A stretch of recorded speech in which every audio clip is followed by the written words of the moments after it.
Hey, what's up, guys? The Prize is back on Guys Time. Here we are, and we have to talk about the NFC and AFC championship games because, they were crazy. The AFC championship game was great, but then the NFC championship game, that was an absolute annihilation by the Eagles against the Commanders. And then we have obviously got to talk about the officiating, right? Because that's always a talking point in these games. So we'll dive into that. We'll talk about a little bit about the Red Wings. They're playing some good hockey right now, but we have to get started with these the conference championship game. So let's start off with the NFC championship game, since it was the first one played Sunday at 3 o'clock. So it was the Eagles and Commanders. The Eagles, they got Saquon Barkley, the best running back in the playoffs, arguably in the NFL this season. This guy was absolutely amazing this season. And then they go up against the Commanders, who dominated the number one seed, the Detroit Lions, a couple weeks ago. So the tables have turned a little bit. The script has flipped, I guess you can say. The Eagles win this one 55-23. So 55 points scored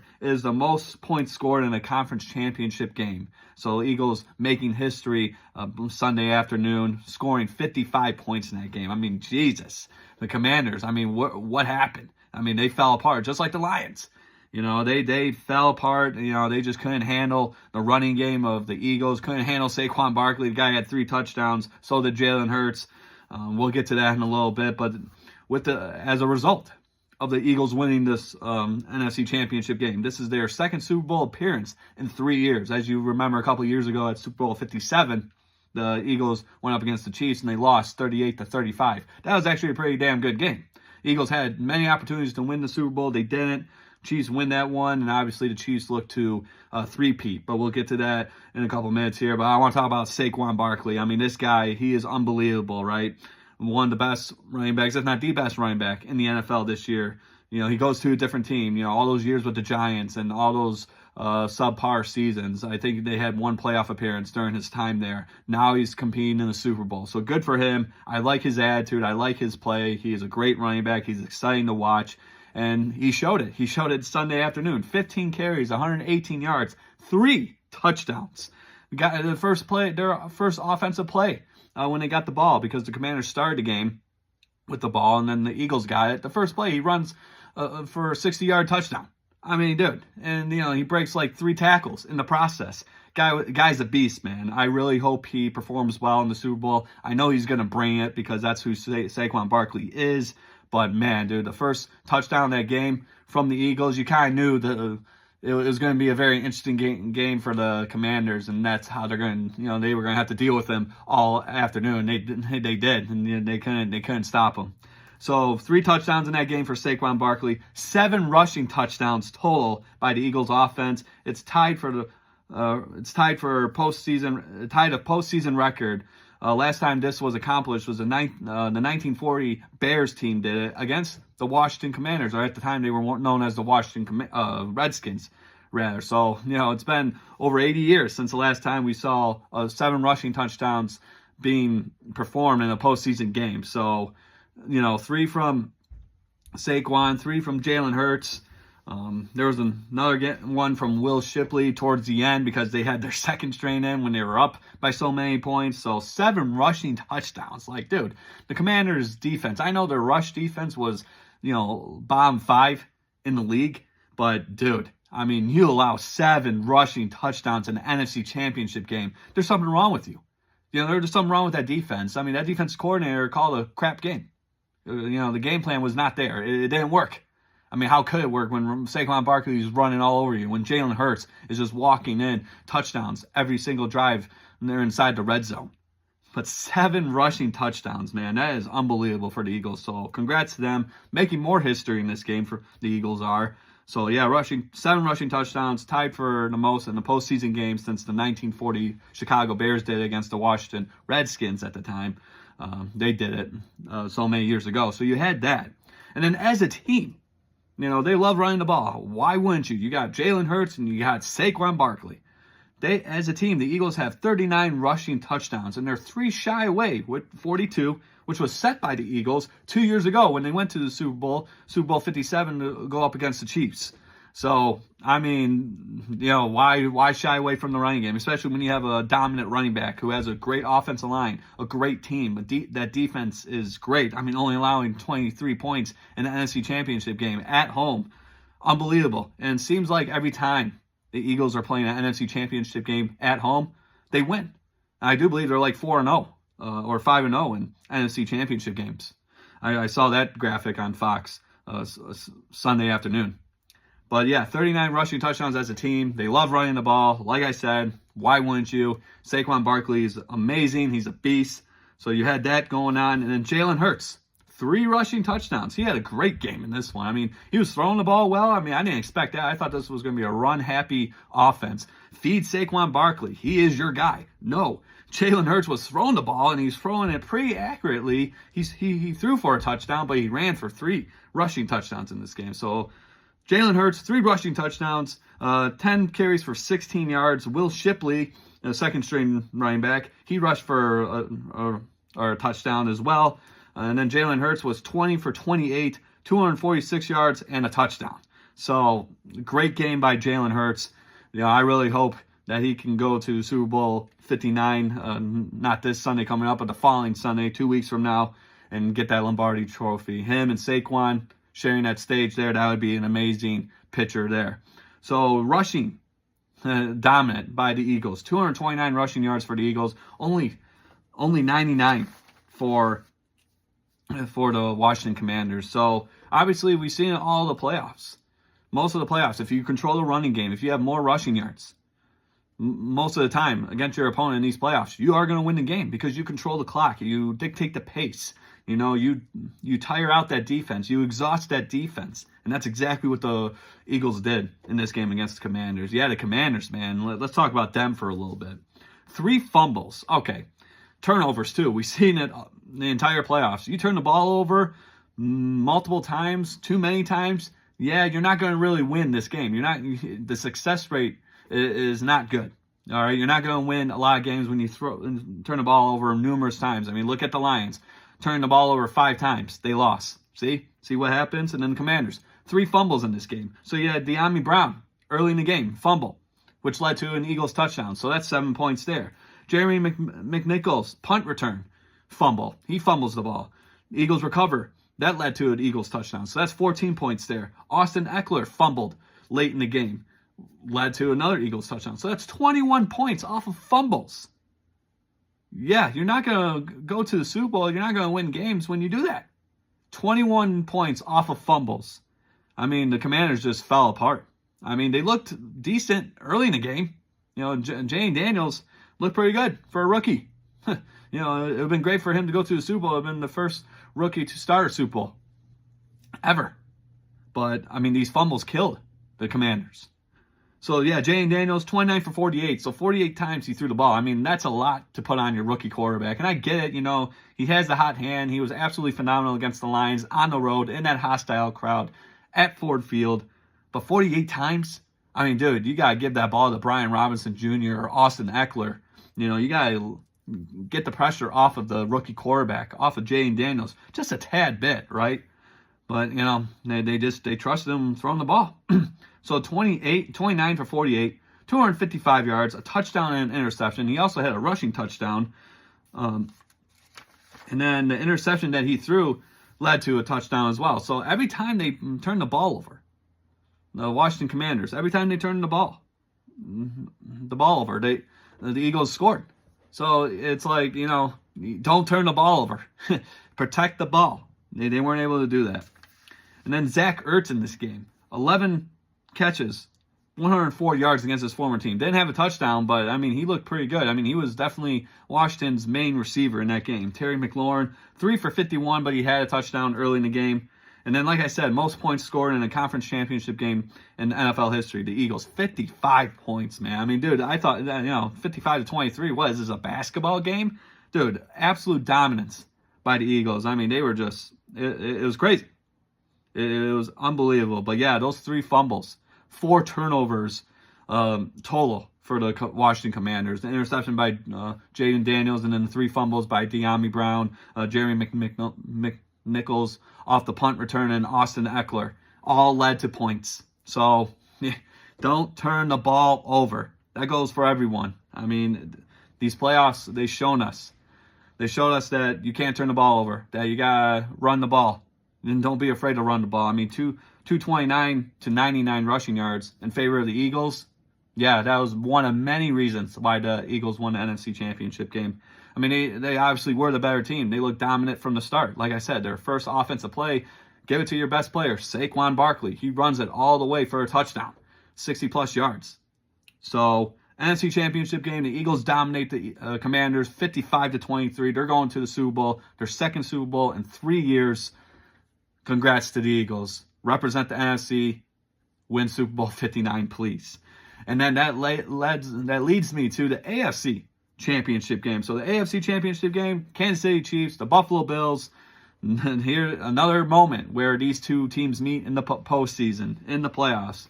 Kansas City on top again, 32-29 in this one. Mahomes 4-0 against Josh Allen in the postseason against Josh Allen. You got to feel for Josh Allen. I mean, that's his Achilles heel. He cannot beat Patrick Mahomes. And I love Josh Allen. He's a great player, a great athlete. Seems like a great guy. He just can't beat Mahomes. 4-0 Matt Mahomes is against Allen. Allen's 0-4 against Mahomes in the postseason. Kansas City, this was their 7th straight AFC Championship game, which is unreal. And they're 5-2 in that span. Their only losses came against the Patriots and the Bengals. Both went on to go to the Super Bowl. The Bengals lost and the Patriots won.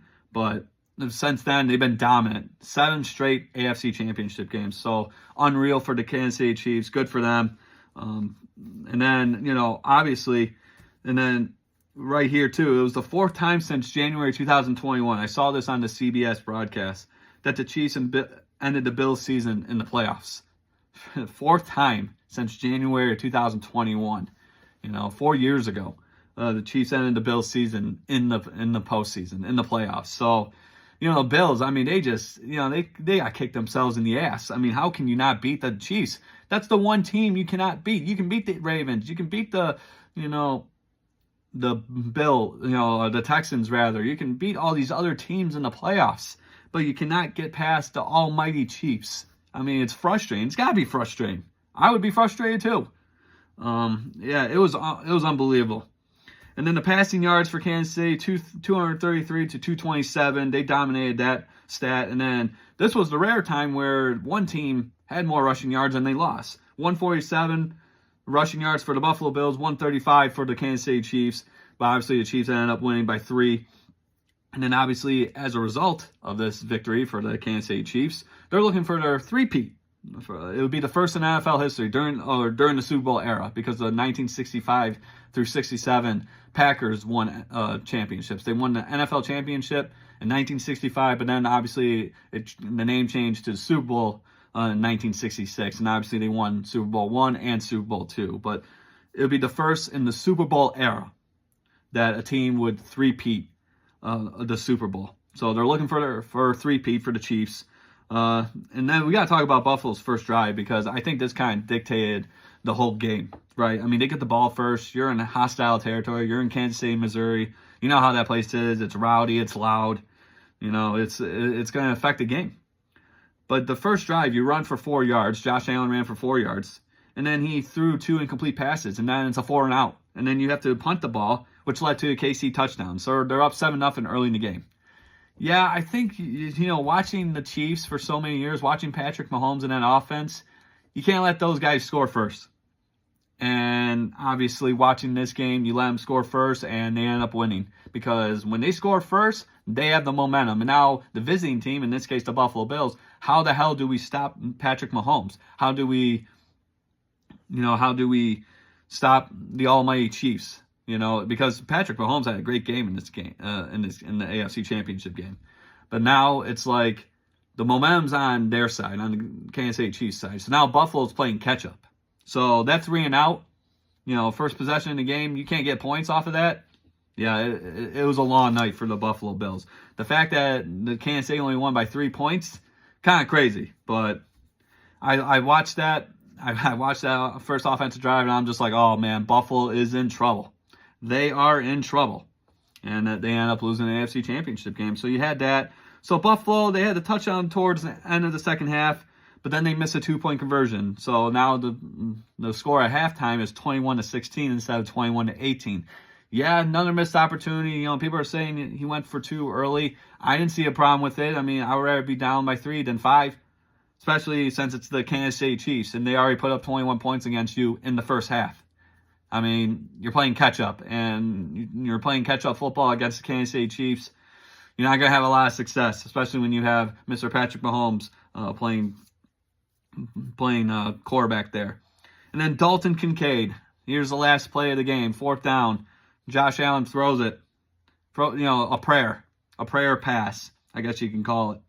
And yeah, his hands, he should have caught it. You know, you're a professional football player, you got to catch that ball. You know, everyone's like, oh, it was a crappy pass. No, dude, it hit him in the hands. You got to catch that. I mean, this is the AFC Championship game. You win this game, you're going to the Super Bowl. You lose, you're going home and waiting until next season to try to do it all over again.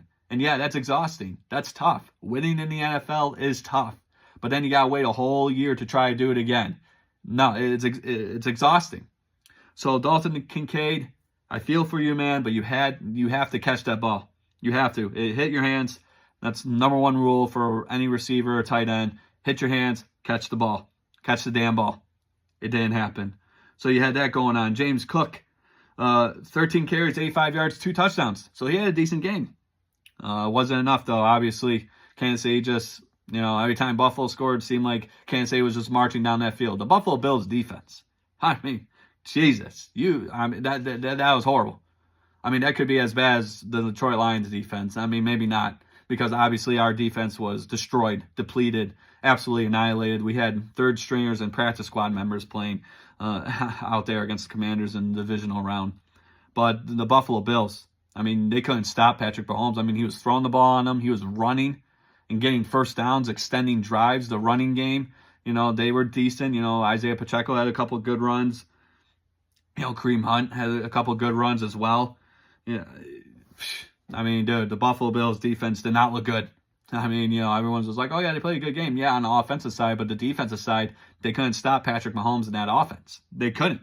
Every single time they're on the field. It seemed like every possession the Kansas City Chiefs had, they were scoring points, whether it was a touchdown or a field goal. And so, you can blame the defense too, but we're not going to go there because, that's weak. Travis Kelce, two receptions for 19 yards. So, not what we're used to seeing from Travis Kelce. I don't know what they're trying to do, because seriously, this season for Travis Kelce, not the greatest. I mean, we're used to seeing him scoring multiple touchdowns in games. We're used to seeing him score double-digit touchdowns for the season. And in the playoffs, he hasn't really done much. So I'm wondering what the game plan is going into the Super Bowl. I mean, is he going to get a touchdown? At least one, because there's talks about him possibly retiring after the season. Which, I mean, I get. He's 35 years old, about to be 36. So it makes sense. He's a great tight end. He's one of the best, in my opinion. His character, how he acts sometimes bothers me. But as an athlete, he's great. I mean, one of the best tight ends. He's not the greatest tight end, but, I mean, he's a good athlete. But, yeah, as a person, kind of annoying. But, yeah, he didn't play a factor in this game. So, why? I mean, didn't need to. Because Patrick Mahomes, 18 for 26, 245 yards passing, a touchdown. And then he had 2 rushing touchdowns. Very rare we see that. But, I mean, he was running all over the Buffalo Bills defense. So you had that. And then Josh Allen, 22 for 34, 237 yards and 2 touchdowns. That guy played his heart out, did everything he could, and just, and still lose to the almighty Chiefs. I mean, I just feel bad because he's never beaten Patrick Mahomes in the postseason. He has to. I mean, he wants to separate himself from the pack. He wants to be considered one of the greatest quarterbacks of all time. You have to beat Patrick Mahomes in the playoffs, man. I know it's easier said than done, but yeah, it was crazy, dude. And then another thing I read, 5 out of the last 7 AFC Championship games were decided by 7 points or fewer. So the 2018-19 season, Kansas City, Patrick Mahomes' first AFC Championship game as a starter, he lost 31-37 to the almighty Patriots when they still had Tom Brady, and that was by 6 points. But yeah, 5 out of the last 7 AFC Championship games were decided by 7 games or 7 points or fewer. So these AFC Championship games come down to the wire. These AFC Championship games are very close. It can be anybody's ball game. But most of the time, Kansas City comes out on top. Like I said, 5-2. Their last 7 AFC Championship games, they've gone to 7 straight. So Kansas City definitely the new kings of the AFC, possibly the new kings of the NFL. I mean, for so many years we saw the Patriots dominate. So now you see Kansas City dominating in the postseason and just throughout the entire NFL. So another great game. Just unfortunate Josh Allen could not get the win. He can't beat Patrick Mahomes in the playoffs. You know, defense by Buffalo. You got to stop Mahomes, man. You got to contain him. They didn't do that. So, yeah, 2 good games. I mean, well, you know, dominant game by the Eagles against the Commanders. That was kind of a blowout. But the AFC Championship game was really good. But now we got to talk about the officiating, right? My favorite part about the podcast, my favorite part about the episode today, the officiating, because you know it's going to be brought up. You know they're going to be talking about the officiating in the Super Bowl. They always do. But these conference championship games, the officiating, okay, it wasn't the worst. Trust me, I've seen a lot worse. Believe me. But it wasn't the greatest. Like, I mean, there's some calls where it's just like, really? Or they missed some calls and it's like, oh, maybe that guy should have been penalized instead of this guy. Oh, was that a catch? Really? Oh, did he get the first down or what? We'll get into that right here, right now, because, yeah, the officiating was definitely a talking point this past Sunday for the conference championship game. So, first of all, let's talk the officiating for the NFC championship game. The lead referee for that one was Shawn Hochuli. Obviously, many of you know his father. He used to be a referee for the NFL, Ed Hochuli. So Shawn Hochuli, his crew was officiating the Eagles Commanders game. So the first officiating question mark was the DeVonta Smith catch. So when I watched it in real time, it looked like a great catch because DeVonta Smith is amazing. You know, his ability to just make tough catches, keep his feet in bounds, have the control of the ball. Amazing, right? But then after multiple takes, multiple angles, it looked like that right foot was out. It was on that white line. So therefore, he would have been out of bounds. They didn't, the Eagles rushed to the line and they ran another play. So it was like it was too late. Washington should have, thrown a flag or replay assist. Should have came in and did something about it. But yeah, that was a missed call. His foot looked like it was out of bounds. So that was another officiating question mark there. On the Marshawn Lattimore pass interference call. Okay, on DeVonta Smith, scoring drive for the Eagles. Okay, it was the right call. I mean, he was all over him, grabbing his arm, grabbing his shoulder. It was the right call. But then we're going to wait 5 to 7 seconds to throw the flag. I mean, dude, you got to see that immediately, and you got to as the play is going, you throw the flag. I mean, you have to see that instantly. No, the referee waits 5 to 7 seconds to finally throw the flag and gave Eagles another first down. Extend the drive, and they ended up scoring that drive. But yeah, it was a very late call. So it was the right call, but it was very late. The timing was horrible. So you had that going on. And then this part, I mean, I'm talking to a couple of friends of mine, and they say the same thing. They never, ever seen this before. The Eagles, they're doing the tush push, and that's a controversial play in itself. Me personally, hey, it's football. I mean, people are like, no, it's not football. Well, try to stop it, man. It's defense. It's not the offense's fault that the defense keeps jumping off sides, and they jumped off sides 3 straight times. The Washington Commanders did. 4 out of the last 5 plays, encroachment calls, penalty after penalty after penalty. So then Shawn Hochuli goes on the mic, and he says, next time this happens, next time the Washington Commanders commit this encroachment penalty, we are going to award a touchdown to the Eagles. Awarding a touchdown to the Eagles without even scoring. Dude, I have never, ever heard that BS in my life. Like, all my years of watching football, I have never heard that. You're going to award a team points without even scoring because the defense keeps jumping off sides. I mean, the ball was like at the inch out. I mean, it's basically almost touching the white line, so you might as well just call a touchdown right then and there.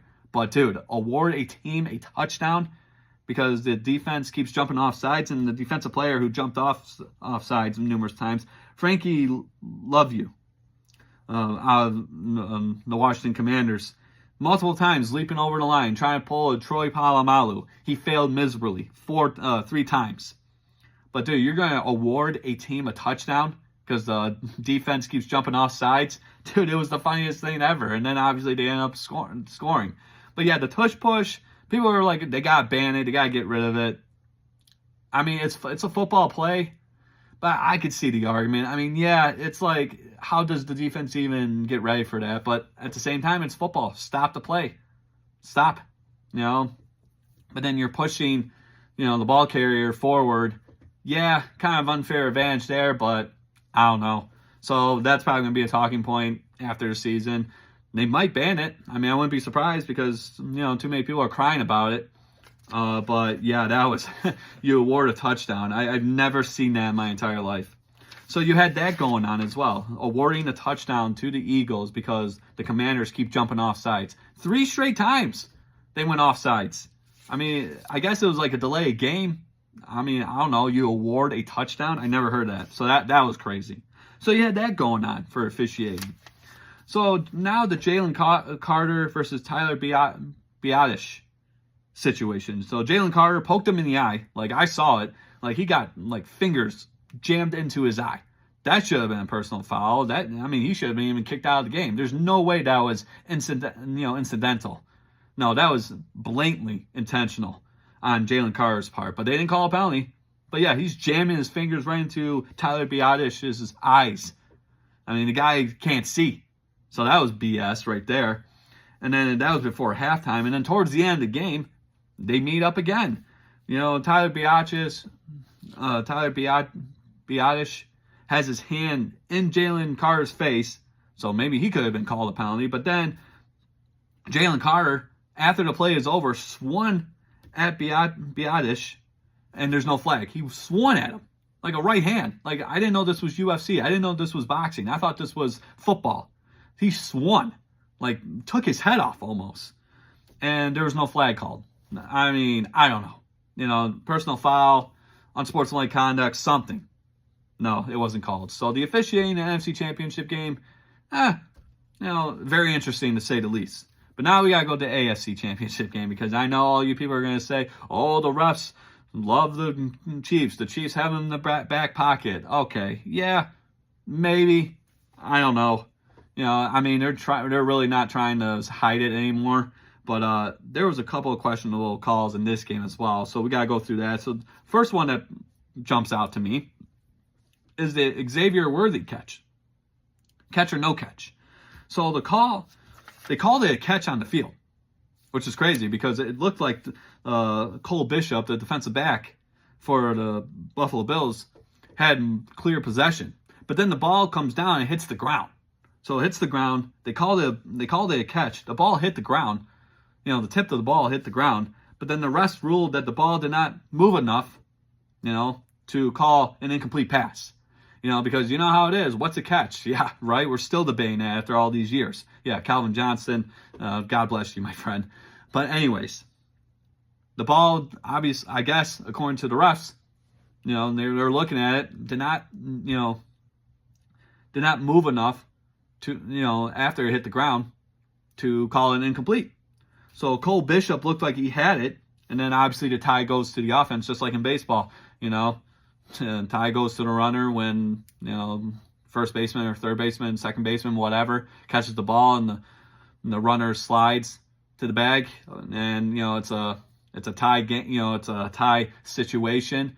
Tie goes to the runner. Same thing here. Tie goes to the offense. So Xavier Worthy, I guess, caught the ball, and then they end up scoring on that drive. So very debatable there. Very, kind of a controversial play there. Kind of, I don't want to say it dictated the game, because like I said earlier, I thought that 3 and out on Buffalo's first drive, and then for them to come, Kansas City to come down and score a touchdown, that kind of set the tone for the game. But, that catch, I don't know.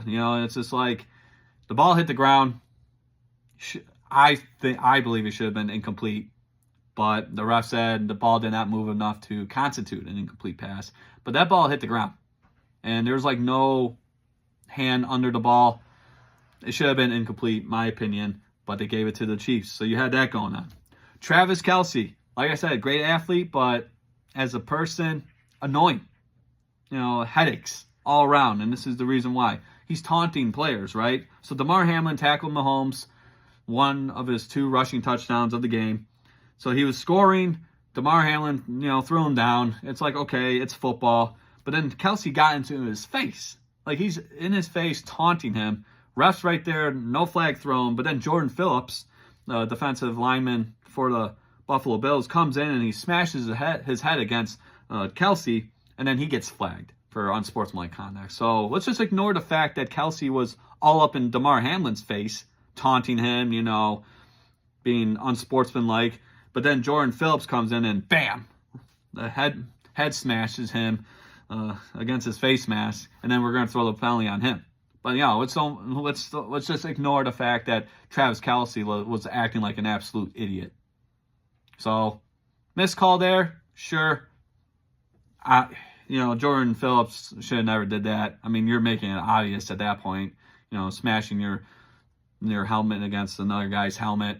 That's violent, right? But Travis Kelce getting into Damar Hamlin's face just because he tackled your quarterback, whatever, dude. It's football. Grow up. Get a life. Get over it. But refs missed that too. So you had that as well. So now the most controversial, I guess, play of the game. Josh Allen, first down or no first down? So it's a 4th down play, right? And obviously the Bills need to get this first down, obviously, to extend the drive and possibly win the game. But here's the catch, right? There's 2 different marks. So the play happens. It looks like when I'm watching in real time, it looks like he got it. He looks like he got it. But then you got one ref on the far side had him over the line, so it would have been a first down according to his point of view.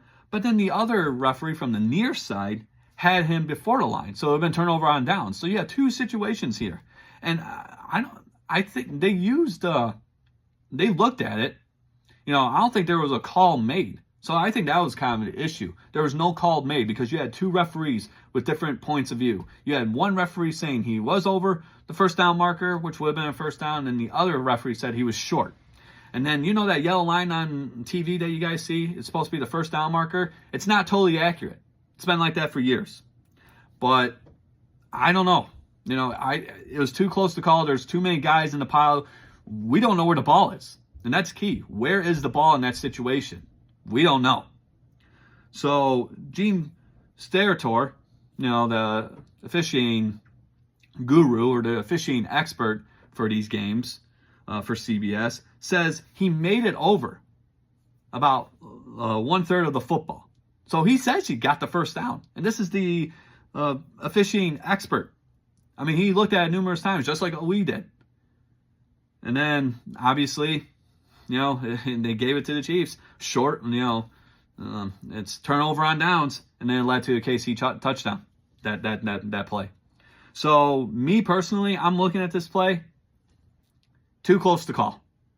What should have happened was they should have called it either he's over the line or he's short. Not both. Like, to have 2 different officials having 2 different points of view on it, one saying he got the first down and the other saying he didn't, but turnover on downs, that's very confusing. If anything, Buffalo should have asked for a measurement with the chains. And, they looked at it, like they should, because it's a critical play, and they marked him short. So, I don't know. Me, personally, I thought he was over. But, too close to call.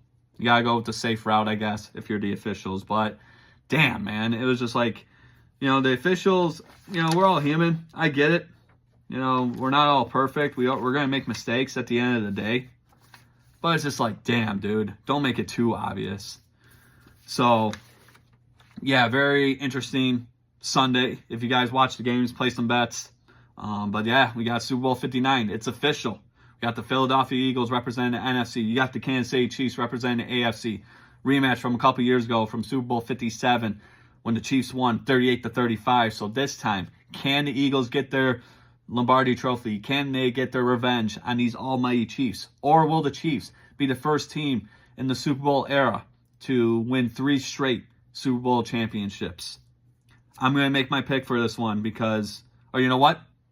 Scratch that. I'm not going to make my pick. I'm going to make my pick next week because Super Bowl is 2 weeks from Sunday. Not this Sunday coming up, but the following Sunday, February 9th, 6:30, live in New Orleans, Louisiana. Fox, they're hosting it.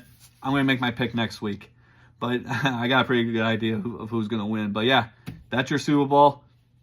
Take it or leave it. I'm going to watch it, of course, because I'm a football fanatic. But am I overly excited about it? No. Once the Lions lost, my energy kind of just went away. The passion of Super Bowl, of watching the Super Bowl, went away when the Lions lost to the Commanders in the divisional round. But it is football. Obviously, I'm going to watch it because, got to talk about it, the following week or the next few days after that, right? Got to do my, analysis of the game, or analysis, rather, of the game. But I'll watch it. Not overly excited about it, but it is what it is. So, Eagles, Chiefs, Super Bowl 59. That's your game right there. So, yeah, crazy Sunday. Hopefully you guys were able to watch it, play some bets, watch it with your family and friends. And, yeah, Super Bowl 59, February 9th, a couple weeks away. So, you got that going on, and it's on Fox, 6:30 in New Orleans, Louisiana. It's going to be, hopefully it'll be a good game, but the Brides is not overly excited about it. So, you have that, and now we got to end the episode today talking about these Red Wings. So, they're on a 3-game winning streak.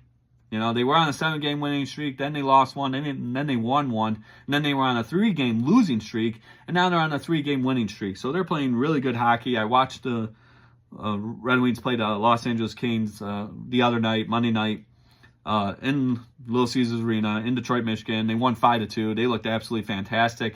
They got the Oilers tomorrow at 9 o'clock on the road. That's going to be a really tough one. The Oilers, one of the better teams in the NHL, but the Red Wings, man, I would say a complete turnaround. I mean, when Todd McLellan took over the team on December 26th of last year, so the day after Christmas, he got hired. They've been 11. Their record since he's coached Red Wings, 11-4-1. The guy, he's a great coach. I mean, he coached the Red Wings many years ago as an assistant. He was on the team when they won the Stanley Cup in the 2007-2008 season. So, has a lot of experience. Obviously, he coached for the Sharks. He's coached for the Kings for a little bit, and I do believe he coached the Nashville Predators, if I'm not mistaken. But he's been around the league, and he's a good coach. And look at the record, 11-4-1 since he took over. I mean, Derek Lalonde, Uncle Fester, yeah, he wasn't doing anything. He wasn't doing jack with the Red Wings. I mean, it was only a matter of time, and the fans are like, are we going to get rid of this guy? What's Steve Yzerman doing? Well, he eventually got rid of him the day after Christmas, so that's pretty crappy. I mean, you can celebrate Christmas with your family, and then the next day you get fired. I mean, let's be honest, though. I think Derek Lalonde saw it coming, and it's needed. We needed it. I mean, we're competing now. We have to. I mean, we're only a couple of points out of the wild card spot. We got many more games, like 30-plus more games to play. We have to win as many as possible. I mean, we got to just get points. 2 points. Obviously, if we can get a point here and there towards the end, when we're closer to the wild card, and maybe when we're in the wild card, it'll matter more. But right now, man, January going into February, we got to win as many games as possible. So tomorrow night, 9 o'clock, you got the Red Wings and the Oilers. Red Wings need to win that one. It's going to be tough. Oilers are a good team on the road. But yeah, 3-game winning streak by the Red Wings. I mean, they beaten the Montreal Canadiens last Thursday. And then last Saturday night, they shut out the Tampa Bay Lightning, which, when's the last time that happened, right? The Lightning seems like they always have our number. They always seem like they kick our ass. So you had that, and then Monday night, they beat the Kings, another decent team, 5-2 at home. So Red Wings are playing very good. Lucas Raymond looks absolutely phenomenal. Dylan Larkin's great. DeBrincat, he had a goal in that game. So did Raymond. Marco Kasper had 3 points that night. He had 2 goals and an assist one of those goals being an empty netter. So all these younger guys are stepping up, man. And I really like what I see out of the Red Wings. So you got that going on. Their game tomorrow night, 9 o'clock against the Oilers. Check it out. Go Red Wings. Take care of business, boys. And with that being said, we are done today on this episode of Guys Time. So thank you for joining me. Thank you for joining the Bries. I'm here as always. So you already know the drill. YouTube channel at Guys Time with the Bries. Subscribe to my channel. The video version of this episode is going to be available. The audio version will be available as well. Wherever you listen to your podcast, it'll be available. Just look up Guys Time with the Bries, and the most recent episode, today's episode, will be available today. But yeah, football, the Super Bowl's in a couple weeks, so check that out. We got hockey, we got basketball, college basketball, March Madness, almost here. That's going to be an exciting time. We got Fight Night this weekend. Israel Adesanya is headlining that event. It's the main card starts at noon, which is crazy because they're in Saudi Arabia, so the time changes, right? But the prelims start at 9 a.m., all on ESPN Plus, so check that one out. Izzy, back, competing in the UFC. He's been on a slippery slope lately, so hopefully maybe he can get this win and get back to where he belongs, in the middleweight division. So you have that going on. Boxing fights coming up as well. Some big boxing fights. Beterbiev and Bivol are fighting towards the end, I do believe, of February. So check that one out. The second time they're fighting. So that'll be an interesting one. We'll talk about that more down the line. But yeah, Super Bowl, a couple weeks, and then Red Wings. They got a game on tomorrow night against the Oilers, and hopefully they can win. So thank you for joining me again today on Guys Time. You guys have a great rest of your day. And yeah, go Red Wings. All right, peace out, guys. Have a good one.